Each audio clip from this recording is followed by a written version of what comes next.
Kasi 'di ba pagka may YouTube account ka, meron kang email. Anong ginawa nila dito? Hindi na ma-access yung email. Okay? Kasi kung dadaan ka sa proseso, matagal.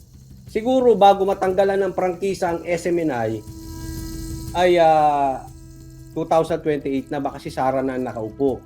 So useless. Matagal 'yan. Dadaan sa Senado, dadaan sa Korte. So anong mangyari? Biglang hindi ma-access ngayon yung email di umano ng DZAR. Hindi na sila makapag-upload, makapag-live doon sa existing na YouTube account nila. So anong ginawa?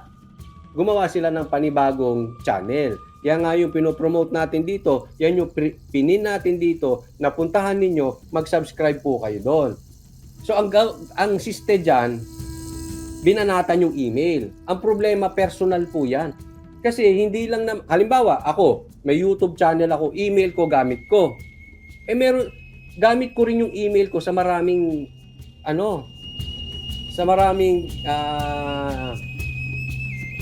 bagay-bagay. Oh.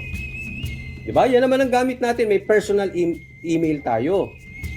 Kaya lang, hindi na ngayon, ilan po ang may email niyan? Hindi na ngayon ma-access. Tapos, sinabihan sila, masasara na yan in 15 days yung kanilang channel. Kaya ito po, aatasan ko po yung aking editor na gumawa ng bagong channel ni Coach Oli. Kasi yan po ang advice sa amin, gumawa na ng backup YouTube. So sana po, yung gagawin kong backup na YouTube channel ay suportahan po ninyo ulit.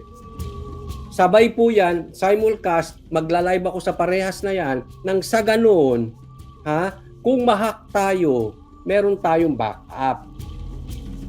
Maraming salamat, maraming nagko-komentaryo na nakasubscribe na sila dyan sa DZAR. Maraming salamat. Siguro within the day or tomorrow, meron na pong bagong channel si Coach Oli for yan po ang umiikot na para merong kasiguraduhan tayo. Ang pangalan siguro na iisip ko, Coach, kasi since Coach Oli News PH tayo, Coach Oli Banateros News. So kung nanonood yung aking editor, pakigawa na po ako bagong email dapat. Kasi kung gagamitin ko yung existing email, pag blinak yan, at hindi mo ma-access yan, kahit magkaibang channel yan, yari ka. Okay? So abangan ninyo yan. Gagawa ng Coach Oli Banateros News. Different email. Pakisuportahan po. At hindi lang po ako, pakisuportahan ng DZAR, pakisuportahan ng SMNI. Ito na po yung pagkakataon na magtulong-tulong tayo, suportahan po natin ang mga Banateros. Unawain lang po natin yung mga nananahimik na parang tila nasa gitna ng mga senador, politiko, vlogger. Basta, kung una pa lang, hanggang ngayon, nakikitaan nyo ng loyalty kay Duterte. Hindi ginamit ang Duterte. Loyal yan, tahimik lang. Or parang nasa gitna, like BP Sara. Unawain natin.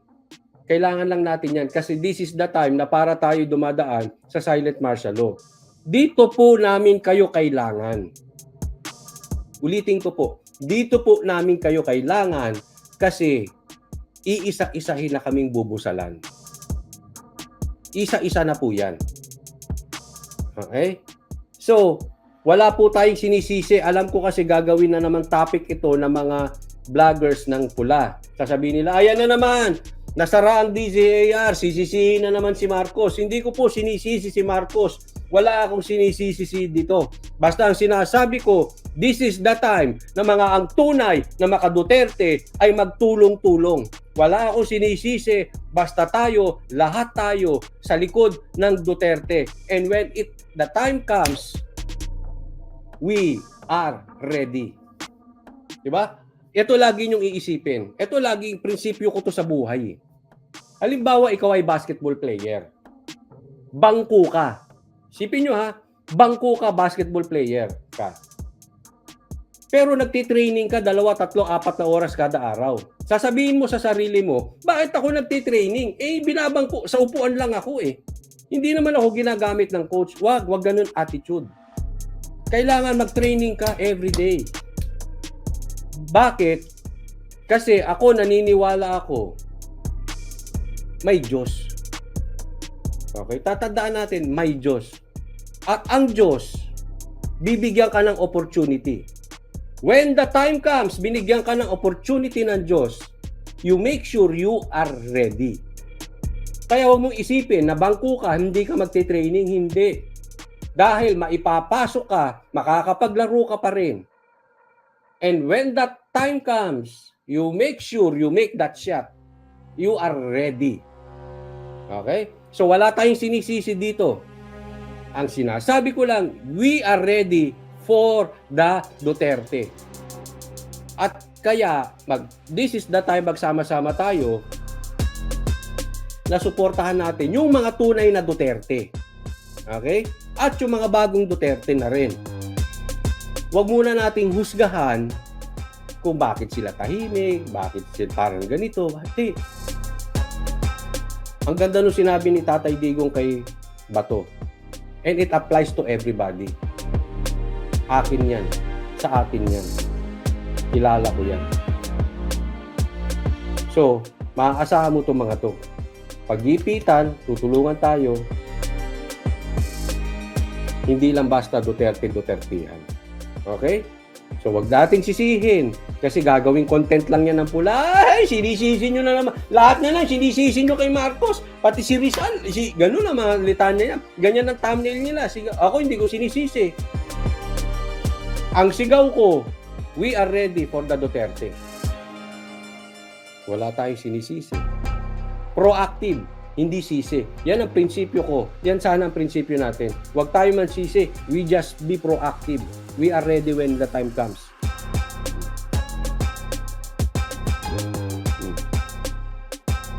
Yan ha, Coach Oli Banateros News, abangan po ninyo. Okay? Kasi may Diyos. Okay? Kaya pakisuportahan din. Ulitin ko, hindi to sa pinopromote ko si Pastor Kibuloy. Pero nakikita ko po yung sakripisyo ng mama. Nakikita ko yung sakripisyo ni Pastor Kibuloy. Hindi ako kaanib sa kanila at never akong aanib sa kanila. But that is not the issue. Kasi si Pastor Kibuloy ay hindi ko kaanib, hindi ako ano sa kanyang reliyon, kay Muslim siya, kay INC siya, kay Katoliko siya, kay sino pa siya. Tama ang pinaglalaban niya, nakikita ko, nagsasakripisyo. You know, pag may pinaglalaban ka, may sacrifice. Kasi pag nakikipaglaban ka, walang sacrifice, hindi organic. Sabi ni Kampong Chicken,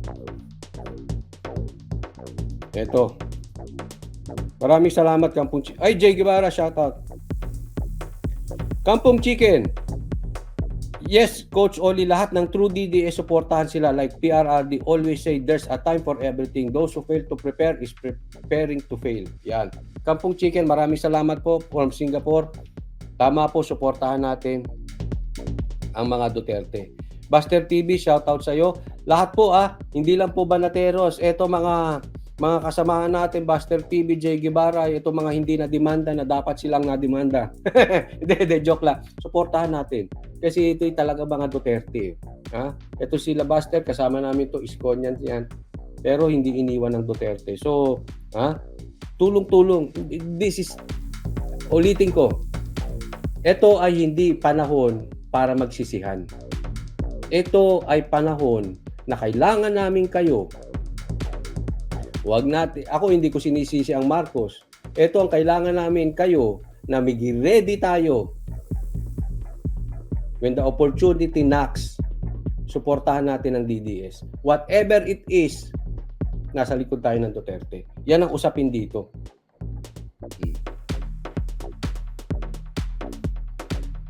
The time for reckoning will come very soon. Sabi dito, yan po ang sinabi ni Tatay Digong, 'di ba? Yung reckoning na 'yan. Ito pa si Gado, nakisingit pa. Sisihin mo si Bato, hindi marunong mag-English, hindi marunong mag-Tagalog. Tarantado ba? Sorry po Loko-loko ba kayo? Ano isipin mo yung mga Bisaya na hindi marunong mag-Tagalog, hindi marunong mag-English? Bobo na? Gadon? Yung Ilocano hindi marunong mag-Tagalog, hindi marunong mag-English? Bobo na?